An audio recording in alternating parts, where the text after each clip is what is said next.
The message arrived at dawn, soft, blue, and pulsing like a heartbeat. James Turner, former human veteran of the Centauri Front, had seen thousands of battlefield-come signals.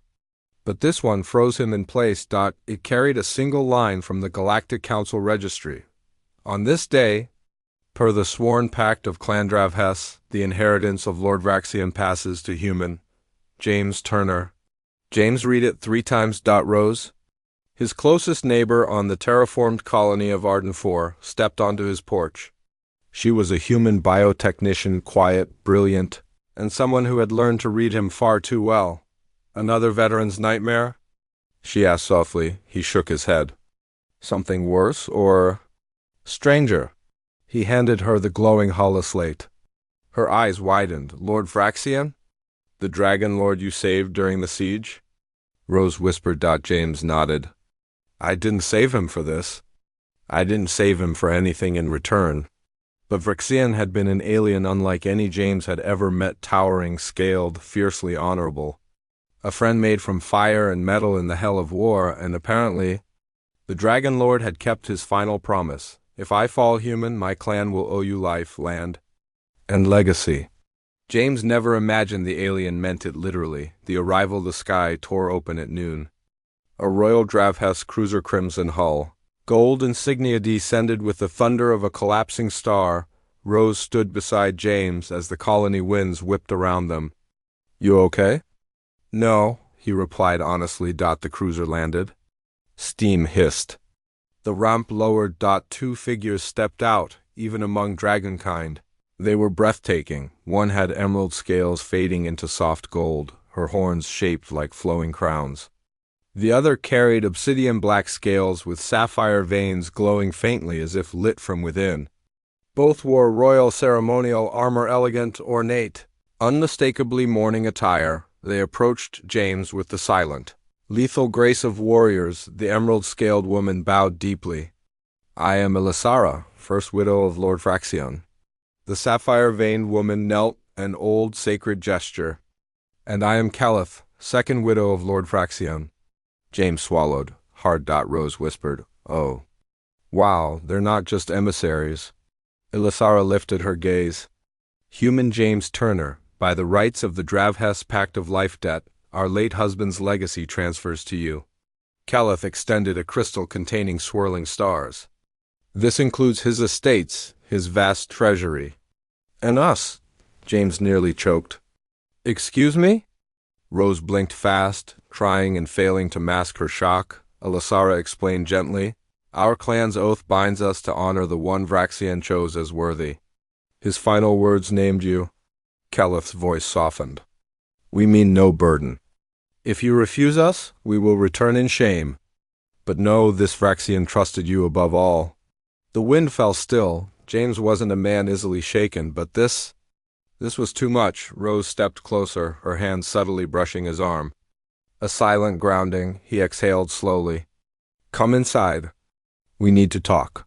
The weight of a promised James cabin felt too small for 2 dragon widows, who folded their wings with dignified restraint. Rose made tea for everyone, though Elisara sniffed the cup as if expecting it to explode. Caliph spoke first. "You saved him when even our own warriors could not breach the fire line." Vraxian never forgot. James rubbed his face. "I didn't save him so you'd be offered to me." Elisara placed the star crystal on the table. It instantly projected a hologram. Vraxian's massive form appeared, scales dulled with illness, voice faint. "My friend, if you see this, then I have fallen. My clan needs honor. My wives need protection. Take what I leave you. And if you accept them, treat them as companions, never possessions." James' chest tightened. Rose stared at the projection with soft, wet eyes. The message ended. Elisara bowed her head. "We know you may refuse," Caliph added quietly, "but understand, without a protector, a dragon widow is vulnerable. Many clans would seize us." Rose burst out, "That's barbaric." "For dragons," Elisara replied gently, "honor is life."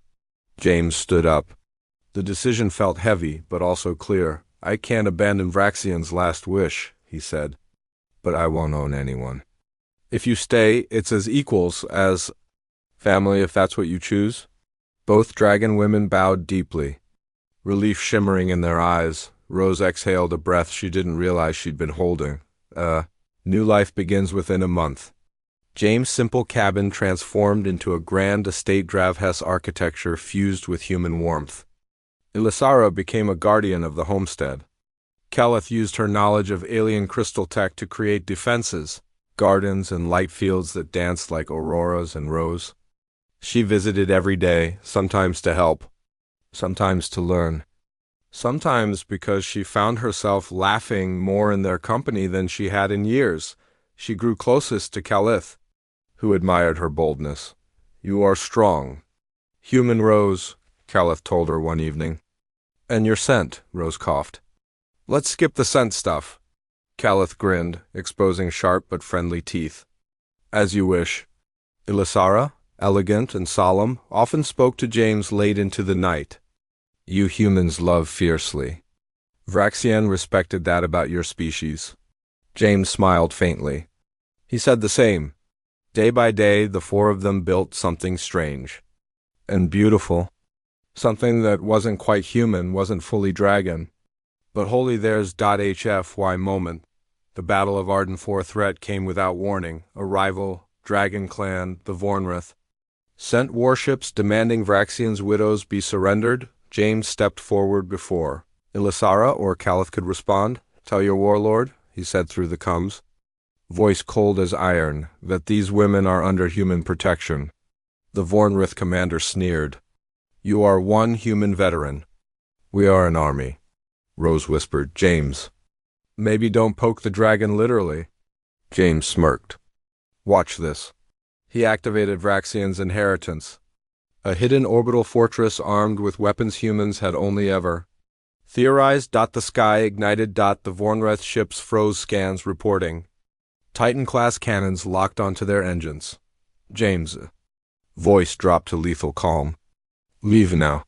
And the warships fled. Ilisara's eyes glimmered with awe. Calith whispered, "No wonder Vraxian chose him." Rose just stared at James like she was seeing him for the first time. Humanity had once again done the impossible. HFY.A, home of many hearts that night. Under the crystalline glow of Calith's Aurora Garden, Ilisara approached James. "Vraxian chose well," she murmured. "You protect with strength and compassion." Calith joined her. "And Rose, she protects you?" Rose startled. "Me?" Ilisara smiled. "You are part of this home, whether you admit it or not." James looked at Rose, really looked at her. The way she stood side by side with two dragon queens, unafraid. The way she fit into his strange, inherited new world. "Rose," he said softly, "stay with us. If you want." She blushed furiously. "If I say yes?" "I won't be third-wheeling two dragon wives, right?" Calith laughed. "On the contrary, we would be honored." Ilisara nodded. "You already belong." James extended his hand, Rose took it, and just like that, a human veteran, two dragon widows, and a human scientist stepped into a future none of them could have imagined, a home made of fire, steel, and hearts stronger than any inheritance. For why?